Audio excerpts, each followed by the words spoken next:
Pada waktu itu bangsa Israel sedang dilanda ketakutan. Lalu waktu pulang dari medan perang, ternyata ada dua tokoh ini. Yang pertama adalah Raja Saul, tetapi ada Daud yang mengalahkan Goliat. Dan inilah awal permulaan malapetaka itu, Bapak Ibu Saudara. Perhatikan, makanya hati kita ini harus kita waspadai. Perhatikan Bapak Ibu, terjadi di sini yang namanya berhala dalam hati. Kata pertama Bapak Ibu, kesal. Dan mulai orang kesal, dia merasa dibandingkan. Dia merasa memiliki sesuatu yang lebih hebat orang lain dibanding dirinya. Padahal lebih berkuasa pada saat itu sebenarnya Saul karena dia raja. Hari ini kita belajar mewaspadai hati kita, berhala pengakuan. Seharusnya yang dinyanyikan, Saul mengalahkan berlaksa-laksa, Daud beribu-ribu. Itu baru damai hatinya. Hati-hati dengan hati kita. Alkitab berkata hati ini lebih licik dari setan. Bahkan bisa lebih jahat dari setan. Tapi perhatikan, dari hati yang jahat bisa membunuh karakter manusia. Kejatuhan manusia dalam dosa berakibat pada munculnya berhala-berhala dalam hati. Dimulai dari Saul kesal, inilah berhala-berhala dalam hatinya. Dilanjutkan dengan cemburu. Cemburu itu bisa gak kita perlihatkan kepada orang. Tapi dari postur tubuh kita, itu bisa menjadi kisah nyata. Melihat orang lain berhasil, seharusnya kita senang. Melihat orang lain lebih dipuji dari kita, seharusnya kita senang. Perhatikan ketika Saul dipenuhi roh yang diizinkan Tuhan, roh jahat. Daud memainkan kecapinya. Tapi perhatikan, orang yang patuh seperti itu ternyata jadi musuh bebuyutan. Karena di hatinya yang tidak beres. Dilanjutkan sakit hati atas kesuksesan. Bayangkan orang lain sukses di bawah kita, kita yang sakit hati. Orang lain dipuji, kita yang sakit hati. Dan itu bukan satu hari, sampai Saul mati. Itu sakit hati dipendam terus. Dari mana datangnya berhala Bapak Ibu?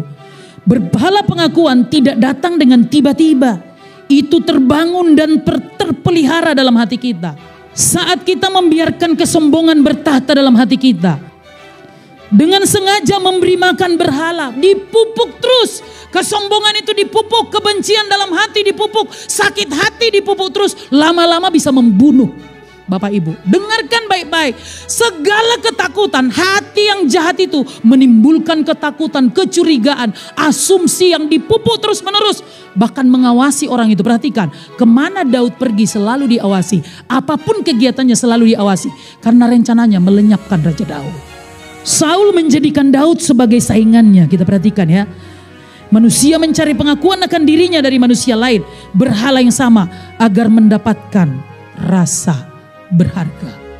Bisa maksimal di sini, Saul juga bisa maksimal di mana.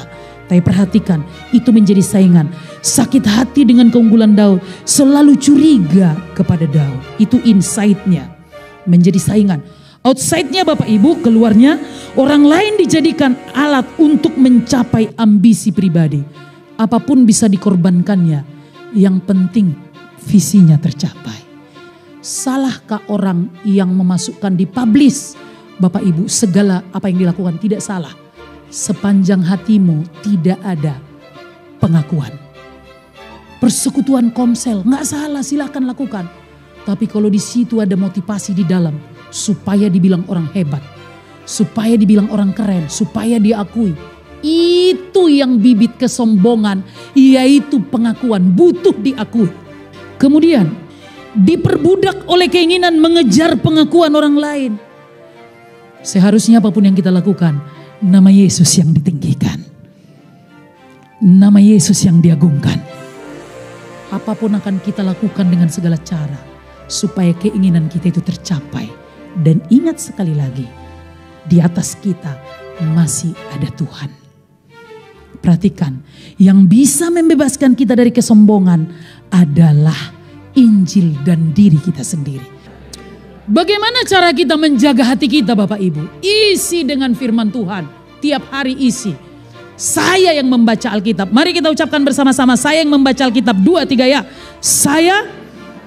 Dan tidak berhenti sampai membaca. Merenungkan dan melakukannya. Itulah tameng kita.